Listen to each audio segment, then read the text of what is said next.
Bienvenue dans le podcast du mouvement intérieur. Je m'appelle Élodie Leclerc, je suis thérapeute et guide énergétique spécialisée en libération par le mouvement et je suis surtout une grande amoureuse de la vie.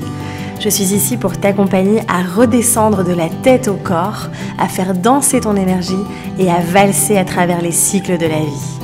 Tout au long de ces différents épisodes, nous parlerons d'exploration de soi, de nos mouvements intérieurs, des émotions, de l'énergie, de notre corps et de la vie. J'aurai également le plaisir d'accueillir des intervenants afin de partager, de co-créer et d'explorer de nouveaux horizons. Je te souhaite une merveilleuse écoute. Hello les amis, j'espère que vous allez bien. On se retrouve, ça y est, pour le premier épisode de la petite série autour de la grossesse. J'avais pas mal de choses à vous partager et je me suis dit que voilà, ça pouvait être sympa de faire une mini-série. Donc il y aura au total 4 épisodes que je vous ai préparés ici. Et donc l'intention c'est vraiment d'aborder différents sujets, parfois un petit peu tabous, des choses qu'on ne dit pas. Je vais vous partager un petit peu mon expérience aussi. Et là, au moment où je vous enregistre ces épisodes, je suis à 7 mois et demi de grossesse, donc voilà, et il s'est passé tellement de choses, c'est encore le cas, hein, mais il se passe plein de choses, et c'est une aventure absolument à la fois magique et complètement chamboulante aussi, transformative, et donc je pense que c'est important de venir partager nos expériences, d'en parler, parce que je trouve que parfois il y a beaucoup de femmes qui se sentent encore très très seules aussi dans ce chemin, dans cette expérience de vie. Et donc voilà, ça me tenait à cœur de pouvoir mettre des mots ici aussi sur certains sujets. Il y en a 4 pour le moment, peut-être qu'il y en aura un peu plus, je ne sais pas, on verra au feeling. Donc voilà, avant de plonger ici dans cet épisode, j'aimerais juste vous annoncer que ça y est, le programme Flow Énergie Mama est disponible. Et donc justement aujourd'hui, je vais vous parler des bienfaits du mouvement pendant la grossesse. Et donc là clairement, le programme Flow Énergie Mama, il est destiné à ça, c'est prendre soin de son corps, bouger son corps, son énergie pendant la grossesse, prendre soin aussi des émotions qui nous traversent, parce qu'on va voir que c'est énormément de chamboulement aussi. Et donc ce programme, il est vraiment, je l'ai fait avec beaucoup d'amour et ça a été un plaisir, et même moi, ça m'accompagne en fait encore aujourd'hui. Je pratique le flow tous les jours parce que déjà, ça diminue les contractions en plus de Braxtonix, donc c'est parfait. Mais même en termes d'émotions, ça m'a tellement aidé à libérer des grosses charges émotionnelles aussi, mais ça je vous en reparlerai plus tard. Bref voilà, n'hésitez pas, de toute façon je vous mets le lien en dessous si vous voulez aller voir un petit peu, découvrir le programme, n'hésitez pas à y aller. Alors aujourd'hui, premier épisode de cette petite série, je voulais vous parler de pourquoi, de l'importance du mouvement, pourquoi le mouvement, la danse, le yoga, etc. sont-ils bénéfiques pendant la grossesse. Et c'est vrai que heureusement aujourd'hui ça commence à bouger. Moi j'ai un gynéco super qui est très ouvert aussi et qui insiste sur le fait de bouger, marcher, faites du yoga doux, etc. Parce que vraiment c'est très bon pour vous déjà, pour la préparation à l'accouchement et pour bébé, d'accord, et donc voilà, on va voir aujourd'hui vraiment tous ces bienfaits, et il y en a beaucoup, et juste j'ai vraiment envie de vous inviter, parce que je sais parfois il y a cette fatigue immense qui est là aussi, et pourtant je trouve que c'est la magie du mouvement, c'est tellement incroyable en fait de voir à quel point ça nous fait du bien en fait, et donc voilà. Alors, premier bienfait, forcément ça va être de garder le corps actif. C'est vrai que quand le corps se transforme, d'ailleurs on en parlera dans un épisode, la transformation du corps, etc. En fait, quand on prend du poids, quand on est fatigué aussi, bébé grandit, etc. C'est vrai qu'on va avoir tendance à se dire, vas-y, en fait, je reste allongée et je ne bouge plus. Et il y a aussi parfois beaucoup de peur aussi, d'être actif, vous voyez, il y a un peu ce truc de mince, surtout dans le premier trimestre, la peur de faire une fausse couche par exemple. Au dernier trimestre, là c'est la peur que le bébé arrive trop tôt, enfin bref. Et en fait, et du coup on a tendance, il y a beaucoup de femmes qui s'empêchent, qui se disent ok, je préfère ne plus du tout bouger pour être sûre qu'il se passe rien. Et encore une fois, il y a mouvement et mouvement. Donc évidemment, on va pas proposer d'aller faire de la boxe, d'aller faire du trampoline ou d'aller faire un marathon, d'accord. C'est encore une fois d'adapter évidemment ce mouvement à cette période que vous êtes en train de vivre, qui est la période de la grossesse. Et donc ça va être vraiment déjà ce premier bienfait de se dire ok, je garde mon corps en mouvement.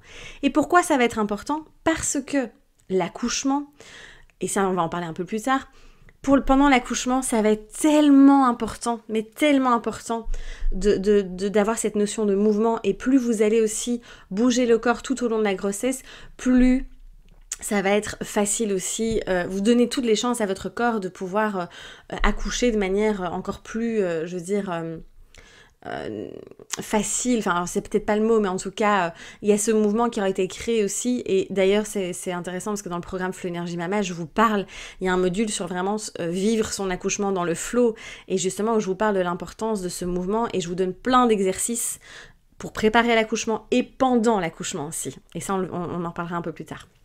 Alors évidemment, le mouvement, il va faire circuler l'énergie qui stagne. Donc toute l'énergie qui stagne, toutes les émotions aussi qui vont être bloquées. Et donc, en fait, il faut vraiment comprendre qu'on n'est pas juste un corps de chair et d'os, d'accord? On a un corps énergétique. L'énergie, elle est là, elle est censée... L'énergie, c'est quelque chose qui est censé... C'est du mouvement, en fait. Donc, c'est censé être mis en circulation, c'est censé circuler constamment, d'accord? Et quand, en fait,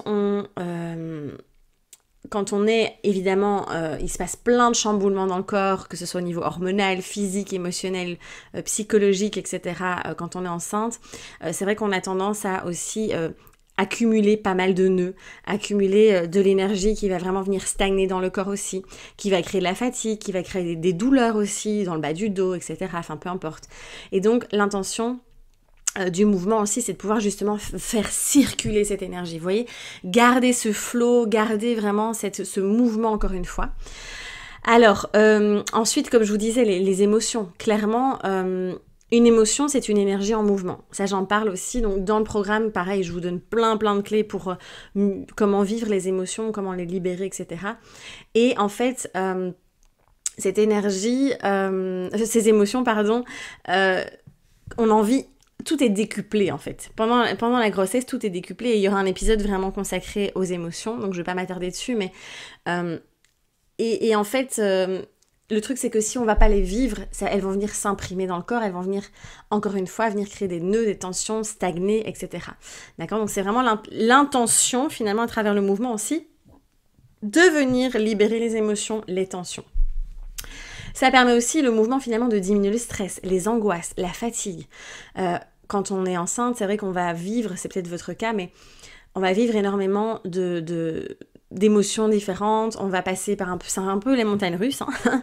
Et donc on va avoir des moments de stress aussi, d'angoisse, que ce soit par rapport à bébé, par rapport à nous, par rapport à l'accouchement aussi peut-être qui arrive, cette peur du jour J, etc. Enfin bref, on va aussi avoir la fatigue qui va être pas mal présente, et donc le fait de, encore une fois, mettre en mouvement va diminuer tout ça.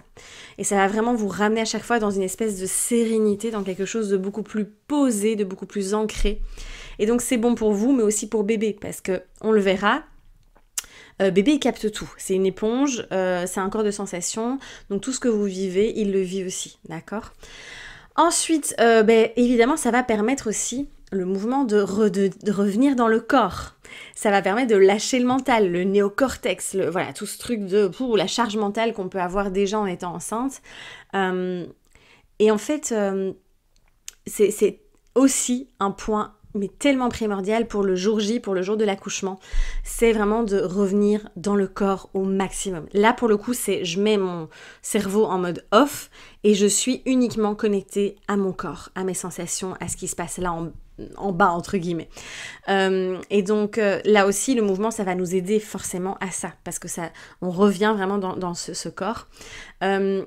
Alors, évidemment, ça va aussi permettre à bébé de prendre sa place, d'être bien placé, d'accord ? On a, en fait, on se rend pas compte, mais à quel point on peut venir aider. Alors même si bébé, il sait, le bébé, il sait ce qu'il a à faire, il sait par où il doit aller, etc. Mais en fait, en amplifiant, enfin en créant certains mouvements, certaines postures, on va l'aider encore plus à venir prendre sa place, à bien se positionner aussi. Le fait de garder aussi, de bouger son corps pendant la grossesse, ça permet aussi à l'utérus de s'agrandir de manière plus homogène, pas de travers, hein, mais ça permet vraiment une bonne aussi, je sais pas si je peux dire élasticité au niveau des ligaments, mais en tout cas, ça permet vraiment de garder une certaine souplesse et d'avoir une homogénéité, comme je vous disais, je sais jamais dire ce mot, mais vous avez compris, au niveau de l'utérus aussi, ça c'est quand même pas rien. Le mouvement va aussi permettre de créer une connexion avec bébé. c'est assez magique parce que ce sont des moments, alors on peut le faire de mille et une manières, hein, mais en tout cas le fait d'être très dans le corps, en conscience, on vient vraiment créer une magnifique relation déjà avec bébé alors qu'il est encore dans le ventre. Donc voilà.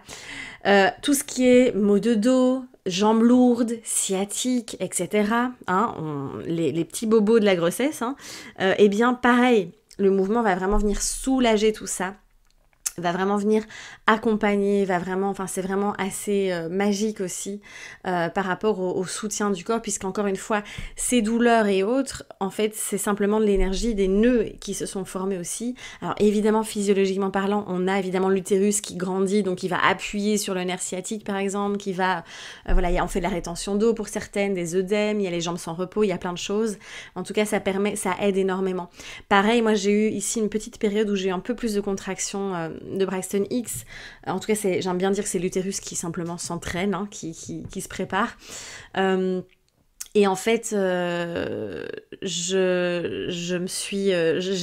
pratiqué un peu plus de flow et de la respiration, et j'ai vraiment vu que ça avait calmé aussi ces contractions. Donc c'est assez génial, quoi.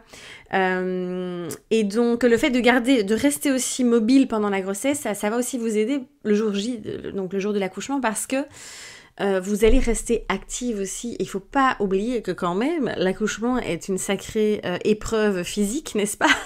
C'est un gros effort intense quand même. Enfin, c'est un effort intense, un effort physique assez, qui demande de canaliser beaucoup d'énergie aussi, physique, mais et autres.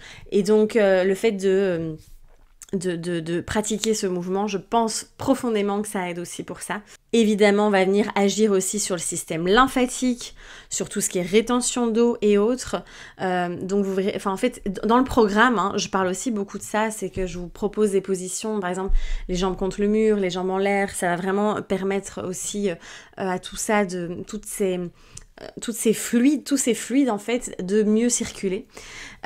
Et donc voilà. Et comme je vous disais, grand soutien de ce mouvement pour le jour J. Là vraiment, en fait c'est un mouvement. En fait l'accouchement il y a des vagues, il se passe plein de choses. Et le fait d'être en mouvement, vous allez en plus vous accompagner votre corps, accompagner bébé aussi, clairement, vers la sortie, et vraiment l'aider, parce que lui aussi il a un gros travail à faire pendant l'accouchement. C'est une équipe en fait, vous êtes à deux, c'est pas juste vous qui allez sortir le bébé, d'accord, c'est lui aussi, il a son rôle à jouer qui est immense aussi dedans, et ce mouvement va aussi l'accompagner sur son chemin, là où il doit aller en fait, tout simplement. Donc voilà un petit peu tous les bienfaits. On pourra en parler des heures, hein, parce qu'il y en a tellement, mais je voulais ici vraiment vous partager à quel point c'est précieux. C'est déjà, je sais que je vous bassine ceux qui ont l'habitude de m'écouter avec le mouvement, avec l'importance de faire bouger son corps et son énergie, etc. Mais alors là, encore plus, je vois moi-même, parce que je l'expérimente, hein, à quel point ça devrait être prescrit, en fait, je trouve, par le corps médical. En tout cas, si on est suivi par des médecins, mais parce que c'est tellement important en fait, c'est vraiment important, et donc heureusement ça se développe de plus en plus avec justement le yoga prénatal, etc. Donc moi j'ai adapté la méthode Flow Énergie, du coup c'est un mélange, donc on a des mouvements très fluides, de la danse, et il y a un peu de yoga aussi, et donc je l'ai adapté justement pour les femmes enceintes aussi, puisque moi je l'ai vécu, donc voilà. En tout cas, n'hésitez pas, si vous avez la moindre question, à me contacter aussi, que ce soit sur Instagram, par mail ou autre. N'hésitez pas à faire un petit retour aussi de votre expérience. C'est toujours un plaisir de vous lire. J'espère que cet épisode vous a plu et vous a convaincu surtout de mettre en place du mouvement. Il y a plein de sports doux, hein. Ça peut être en effet le yoga, le flow que je vous propose, ça peut être la natation, la marche, enfin il y a plusieurs possibilités, puisqu'on est tous différentes évidemment, mais voilà. En tout cas, n'hésitez pas à partager l'épisode, à le liker, à en parler autour de vous aussi, et puis si ça vous a plu, on se retrouve dans le prochain épisode, hein, où là on parlera justement de ces vagues émotionnelles durant la grossesse. Beaucoup de choses à dire à ce niveau-là aussi. Et donc je me réjouis. Merci pour votre écoute. Prenez bien soin de vous, osez rayonner, et on se dit à très vite. Bye.